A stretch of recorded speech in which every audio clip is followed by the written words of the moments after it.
በስመ አብ ወወልድ ወመንፈስ ቅዱስ አሐዱ አምላክ አሜን።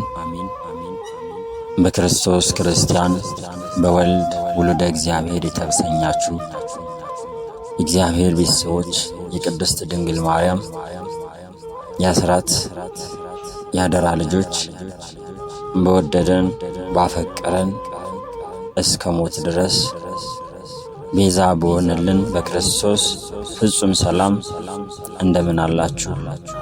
እንደምን ሰነበታችሁ? አሜን። ሽሩ መድኃኔዓለም ኢየሱስ ክርስቶስ ስሙ ከአጽናፈ ዓለም እስከ አጽናፈ ዓለም በፍጥረታት ሁሉ አንደበት የተመሰገነ ይሁን። አሜን። ዛሬ እንደ እግዚአብሔር ፍቃድ ይዤላችሁ የቀረብኩትኝ ብዙ ጊዜ እንቆቅልሽ የሆነብን ነገር ምንድነው? ብዙ ጊዜ እንጸልያለን፣ እንሰግዳለን፣ እንቀጠቅጣለን፣ እንጾማለን። መናፍስት የማይጋለጡት ለምንድነው? መናፍስት በሕይወታችን ብዙ ሥራ ይሰራሉ። እድሎቻችንን ይዘጋሉ፣ አእምሮቻችንን ያስጨንቃሉ፣ በበሽታ ያስቃዩናል። ብዙ ለምንድነው ሰግደን ማናሸንፋቸው? ለምንድነው ቀጥቅጠን የማናስራቸው? ምንድነው ችግሩ የሚለውን ዛሬ እግዚአብሔር በፈቀደልኝ መጠን ለማብራራት ሞክራለሁ። ምንድነው? በተለይ አሁን አንዳንድ ጉባኤዎች ላይ ስንካፈል መናፍስት በቀላሉ ሲጠሩ አቤት እንዲሉ ከኛ በቀላሉ እንዲወጡ እንዲያዙ ከተያዙ በኋላ በቀላሉ ደግሞ እንዲታሰሩልን ከኛ የሚጠበቁ ብዙ ነገሮች አሉ። ቁልፉም በእኛው እጅ ነው፣ ድክመቱም በእኛ እጅ ነው። እንዳይናገሩ የሚያደርጋቸውም የኛው የራሳችን ባህሪ ነው። እንዲታሰሩም እንዲያዙም የሚያደርጋቸው የኛው ጥንካሬ ነው። ብዙ ጊዜ አብሮን ያደገ ከናት ከአባት ከአያት ከቅድሚያት ተወልዶ የመጣ እርኩስ መንፈስ ከማዕፀን ጀምሮ የተዋረሰ ዛር ሆኖ በእኛ ላይ ሲኖር ዛር ቡዳ ወይም ዛር አይነ ጥላ ተብሎ ይኖራልና እነዚህ መናፍስቶች ባህሪያችንን በደንብ አድርገው ያጠኑ ናቸው። ሕይወታችንን በደንብ አድርገው ያጠኑ ናቸው። ከኛ ጋር ስንዋራ ያወራሉ። ምን ሰራውን እያንዳንዱ ነገር ከበጎ መንፈሳዊ ነገር ውጭ ሁሉንም ነገር አብረው እያደረጉ ነው የመጡት። ስለዚህ ብንሰግድም ብንጸልይም ብንቀጠቅጥም የማድፈጥ አቅም አላቸው። ችለው ነው የሚለው። ከናንተ ሲወጡ የት እንደሚገቡ ታውቃላችሁ? ሲኦል ነው። ሲኦል ደግሞ እሳት ነው። ስለዚህ እናንተ የክርስቶስን ስም ጠርታችሁ ከሲኦል ልትበረቱባቸው አትችሉ። ምክንያቱም አቅማችንን እነሱ በደንብ አድርገው ያውቁታል። እኛ ደግሞ ብዙ ጊዜ የምንታገለው ድክመታችን ምንድነው? መናፍስት እስከሚጋለጡና እስከሚያዙ ነው። መናፍስት ተጋልጠው ከተያዙልን በኋላ ከዛ በኋላ የነበርንበትን እንረሳና መልሰን በዓለም እንጠፋለን። በዓለም እንደምንጠፋ እንደምንተው ካወቁ እነሱም ከኛ አይወጡ። ለምን? ዛሬ ትንሽ መታገስ አይከብዳቸውም። የዘላለም እሳት ሲኦል ከሚታሰሩ ይልቅ የእናንተ ጊዜያዊ ትግል ለነሱ ይቀላችኋል። እስከ መጨረሻው ግን በአቋሙ የጸና እስከ መጨረሻው ክርስቶስን የማምለክ ሕይወት ካለን እያመለክ ነው ጉልበታችንን ለሱ እያስገዛን በዓይናችን ከምናያቸው በአንደበታችን ከምንናገራቸው በጆሮአችን ከምንሰማቸው በአእምሮ በልቦናችን ከምናስባቸው ኃጢአቶች በሙሉ ርቀን ክርስቶስን ብቻ እያመለክ ንስሐ እየገባን በየጊዜው ቅዱስ ቁርባን እየተቀበልን እንኖራለን ብለን አስበን በዛ ሕይወት ከተመላለስ መናፍስት በእኛ ላይ አድፍጠው የመኖር ኃይልም ጉልበትም ጥንካሬም አይኖራቸው። ብዙ ጊዜ ወደፊት የምናስበው ነገር ስለሚያውቁት ነው አድፍጠው የሚቀመጡት። የምንሰራው ነገር በሙሉ የኛ ይመስለናል፣ ኃጢያቱ በደሉ። ነገር ግን እነሱ ከኛ ጋር ባይምሯችን ውስጥ ሆነው ክፉ እንድናስብ ያደርጉናል። የኛ 50 ቢኖር የነሱ 50 አለና በዛ መንገድ ነው አልጋለጥ የሚሉት። እንዲጋለጡላችሁ ከፈለጋችሁ አንደኛ በደንብ መጾም አለባችሁ። በደንብ መጾም አለባችሁ። ጾም ሲባል እስከ 7 ሰዓት እስከ 9 ሰዓት ጾመን ሆዳችን እስኪፈነዳ ድረስ የምንበላ ከሆነ አይናገሩም፣ አይንቀሳቀሱም። ስትሰግዱባቸው እንዲቃጠሉ፣ ስትገርፏቸው በቀላሉ እንዲታሰሩ፣ ሲጠሩ አቤት እንዲሉ ከፈለጋችሁ ጾሙን በርታ አድርጉባቸው። የተራበ ሰው ትሁት ነው። የተራበ ሰው ብትጠይቁት ምንም ይመለሳል። የተራበ ሰው ክፋትን አያስብም። ምክንያቱም ርቦታል፣ የሚበላውን እስከሚያገኝ ድረስ ነው።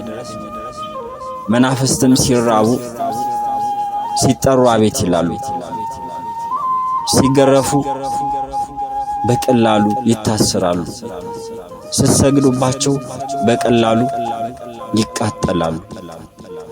ስለዚህ በደንብ መጾም አለብን። ስንጾም መጀመሪያ ንስሐ እንግባ። ከዛ በኋላ በአቋም ከምንበላው ነገር እንራቅ። ቢቻል እስከ ምሽቱ 1 ሰዓት ጾመን ማታ ላይ የምናገኛትን ትንሽ ነገር እንቀመስ። ሳንጠግብ ትንሽ ነገር እንጠቀም። ቢሆን ደረቅ ነገር ብንጠቀም መልካም ነው። ካልሆነ እንጀራ ከሆነ ከግማሽ እንጀራ ያልበለጠ ውሃ ሳናበዛ በጥቂቷ ብንጠጣ የምንበላውን ነገር ባርከነው ጸለይንበት ብንጠቀመው አብረውን ካልበሉ አብረውን ካልጠጡ እነሱ ከተራቡ በቀላሉ ይናገራሉ። ከዛም በርታ ሲሉብን ደግሞ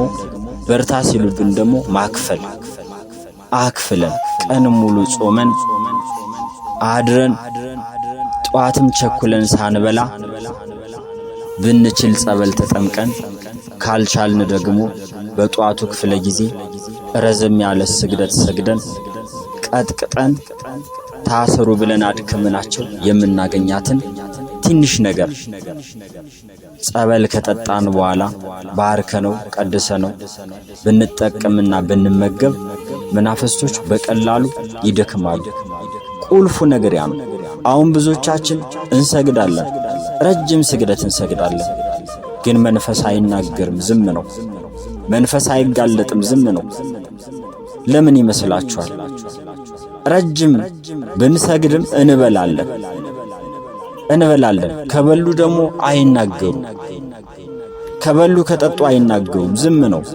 በቃ ይመቻቸዋል። ምንም ብትሰግዱ ያንን ስግደት መቋቋም አይከብዳቸውም። ለናንተ ስግደቱን ያው እግዚአብሔር ይቀበሏል። አምልኮት ነው። ንስሐም ኮኔ ንስሐ ነው፣ ይቀበሏል። ግን ለመናፍስት እሳት አይሆንባቸው። ቢሆንባቸው ችለው መቋቋም ይችላሉ። ከተራቡ ብቻ ነው። የተራበ ሰው ሥራ ብታበዙበት ይከብዷል። መናፍስትም ከተራቡ በኋላ ስግደት ብታበዙባቸው ይከብዳቸዋል። ስለዚህ በቀላሉ አቤት ይላሉ። ሌላው ረጅም መስገድ ነው። ረጅም መስገድ ከ200 ያላነሰ የአምልኮት ስግደት ስገዱባቸው። በቀን ደግሞ 3 ጊዜ አድርጉት። ካልተመቻችሁ 2 ጊዜ፣ ጧት 250 ማታ 250። ግርፋቱን ከ20 ደቂቃ እስከ 30 ደቂቃ ብታደርጉባቸው መናፍስት በቀላሉ ይጋለጣሉ፣ በቀላሉ እጅ ይሰጣሉ። ከዛ ውጭ ትልቁ መናፍስት የማይጋለጡባቸው መንገዶች የሚስጥር መተት ነው። የሚስጥር መተት አለ ማለት ሚስጥር ነው። በቃ ዝም በል፣ ቢሰግዱብህ ዝም በል፣ ቢጸልዩብህ ዝም በል፣ ቢቀጠቅጡህ ዝም በል፣ ቢያስቀድሱብህ ዝም በል፣ ምንም ቢያደርጉህ ዝም በል ቻል ተብሎ ነው የሚላከው የሚስጥር መተት። ግብሩም በዛው ልክ ከፍ ብሎ ነው የሚከፈለው እንዲችለው እንዲቋቋሙ። ስለዚህ ይህ መንፈስ ስትቀጠቅጡት ዝም ነው፣ ስትሰግዱ ዝም ነው፣ ስትጸበሉ ዝም ነው። ብቻ ያዛጋል፣ ይንጠራራል፣ ያለቅሳል፣ ግን አይናገርም። ስሙ ማን ነው? የሚስጥር መተት። ወገኖቼ የሚስጥር መተት ሲላክ ብቻውን አይደለም፣ ጥላ ወጊ አብሮ ይላካል። ሚስጥሬ ሊወጣብኝ ከደረሰ፣ ሚስጥሬ ሊጋለጥ ከደረሰ ያንን ሰውዬ አንቀህ ግደል ተብሎ ነው የሚላከው። ያ ጥላ ወጊ ደግሞ ስራው እናንተን አንቆ መግደል ነው፣ ሚስጥር መተቱ እንዳይጋለጥ። ሚስጥር መተቱ ከተጋለጠ ሌላውም አብሮ ይጋለጣል። ይሄ ነው የህይወታችን እንቆቅልሽ፣ የሚስጥር መተት ነው። ብዙዎቻችን ህይወት ውስጥ ይሄ የሚስጥር መተት አለ። የአእምሮ የሚስጥር መተት፣ የድል የሚስጥር መተት፣ የሰላም የሚስጥር መተት።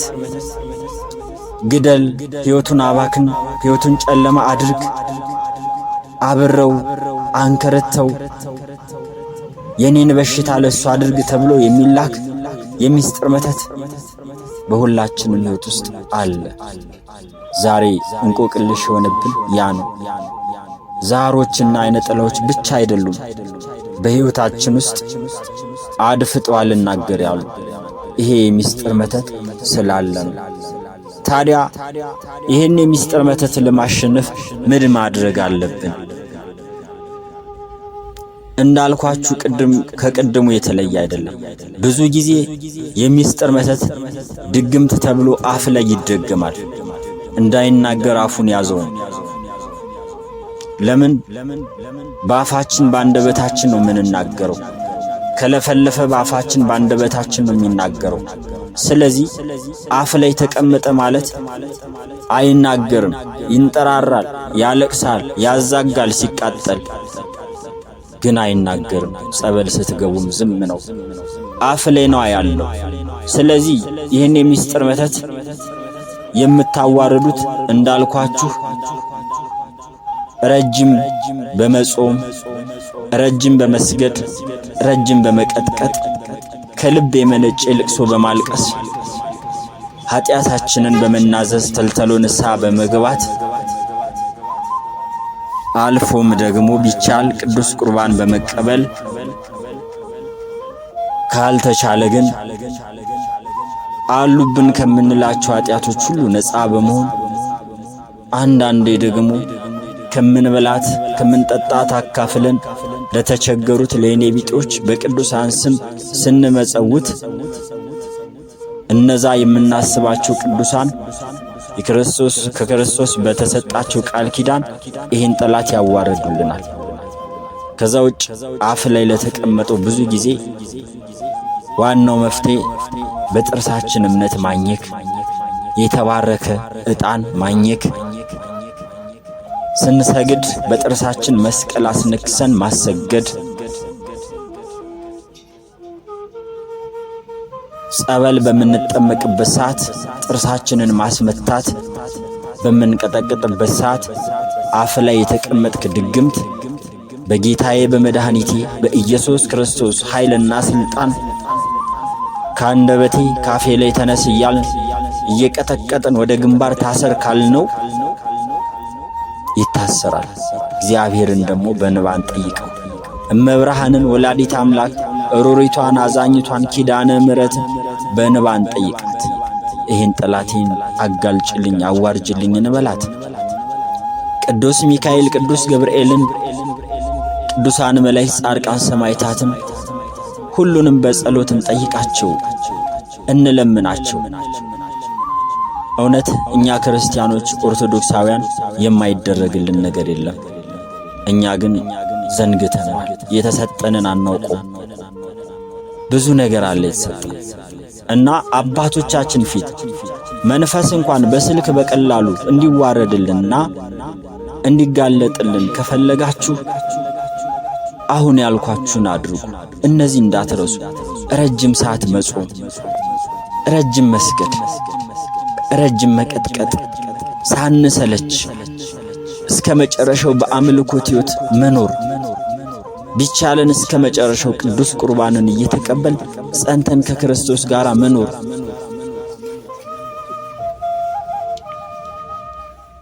እስከ መጨረሻው ከኃጢአት ርቀን እነዚህ ነገሮች ካደረግን ያው የሰው ልጅ ከኃጢአት አይርቅም። በርግጥ ግን ተልተሎ ንስሐ እየገባን መናፍስት የሚደበቁበትን ነገር በሙሉ ካሳጣናቸው እኛም ነፃ እንወጣለን። የማንፈታበት ምንም ምክንያት የለውም። መናፍስት በቀላሉ ሲጠሩ አቤት የሚሉትን በእንደዚህ አይነት መንገድ ነው። እየበላን እየጠጣን እየተኛን ቅር እንዳይለው ጌታዬን ቅር እንዳይለው ብለን 41 ብቻ እየሰገድን ትንሽ ብቻ እንዳያመን ነካ አድርገን በመቁጠሪያ ራሳችንን ገረፍ አድርገን ብንተኛ መናፍስት አይያዙ። ከዛ ውጭ የጸሎት ሰዓታትን መጠቀም መቻል አለብን። 7ቱን የጸሎት ሰዓታቶች እንጠቀማቸው። ካልቻልን ግን የምንችለውን ያህል እንጸልይ። ጧት ስንወጣ እናመስግን። በሌሊት ተነስተን ሰግደን ጸልየን እንውጣ። በምንችለው መጠን ከክፋት ሥራ ሁሉ እንራቅ። ቀን ሙሉ መልካም ነገርን በማሰብ መልካም ነገርን በመስራት የእግዚአብሔርን ስም ብቻ በመጥራት እንዋል። ለመጸለይ ቢከብደን የጸሎት ሰዓታትን አስበን አቡነ ዘበሰማያትን ባለንበት ቦታ እንድገም። ከዛ በኋላ ማታ ስንገባ እናመስግን፣ እንስገድ፣ እንጸልይ፣ እንንበርከክ። በቤታችን የጸሎት ቦታ ይኑረን። በቤታችን የጸሎት የጸሎት ቤት ካለ ክርስቶስ አለ ማለት ነው። በቤታችን መንበርከኪያ መስገጃ ምናለቅስበት ቦታ ካለ እግዚአብሔር በዛ አለ ማለት ነው። ትንሹ ቤተ መቅደሳችን ቤታችን እና ወገኖች፣ በዚህ መንገድ ከበረታን መናፍስት በቀላሉ ይጋለጣል። በስልክም መስመር ላይ አባቶቻችን ለአገልግሎት በሚወጡበት ሰዓት ዛር፣ ቡዳ፣ አይነ ጥላ፣ መተት ብለው በሚናገሩበት ሰዓት በቀላሉ አቤት ይላሉ፣ በቀላሉ ይታሰራሉ። እዛ ቦታ ላይ ሳይደርስም በእኛው እጅ በእኛው በመቁጠሪያው ኃይል ክርስቶስ ያስርልናል። ታዲያ ያልኳችሁን ካደረጋችሁ ለዛሬ ያለኝ ትምህርት ይሄው ነው። በዚህን ጨርስ። በሚቀጥለው መናፍስት ከተጋለጡልን በኋላ መልሰው ያደፍጣሉ። ለምን? መናፍስት ከተጋለጡ በኋላ ከኛ ከወጡ በኋላ መልሰው ይመለሳሉ። ለምን? መናፍስት ከታሰሩ በኋላ ስራቸውን አያቆሙም። ለምን? ብዙ የምመክራችሁና ብዙ የምነግራችሁ ነገር ይኖራል። ከዛ ውጭ ስለ እያንዳንዱ መናፍስት ጥቃትና ስለ እያንዳንዱ መናፍስት ባህሪ፣ የትኛው መናፍስት በእኛ ላይ ያደፍጣል፣ የትኛው መናፍስት ሕይወታችንን ያጨልሟል፣ የትኛው መናፍስት የበለጠ ይጎዳናል፣ በቀጣይ የምንነጋገር ይሆናል። ለኔም ተናጋሪ አንደበትን ለእናንተም ሰሚና አስተዋይ ልቦናን ይስጠን። በሚቀጥለው ያለው ትምህርት እንዲደርሳችሁ ከቻላችሁ ሰብስክራይብ አድርጉልኝ። ገና አዲስ መክፈቴ ነው። እግዚአብሔር በፈቀደ ግን ብዙ እንማራለን፣ ብዙ እንነጋገራለን ብዬ አስባለሁኝ። ገድላት፣ ድርሳናት፣ መልካዎች በዚህ ፔጅ ላይ ይለቀቃሉ። እነሱንም እየሰማችሁ ጸሎት እንዴት ማድረግ እንዳለባችሁ ሁሉ ትማሩባታላችሁ። ገድሉን ድርሳኑን ትባረኩበታላችሁ። እግዚአብሔር ይፍቀድ ስለ ሁሉም ነገር።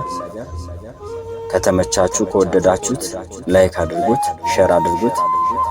የእግዚአብሔር ሰላም፣ የእመቤታችን ፍቅር፣ የቅዱሳን የሰማዕታት የመላእክታን ምልጃቸው ተራዳይነታቸው ከእናንተና ከቤተሰቦቻችን ከሁላችን ከሀገራችን ከኢትዮጵያ ከሕዝበ ክርስቲያኑ ጋር ለዘላለሙ ጸንቶ ይኑር።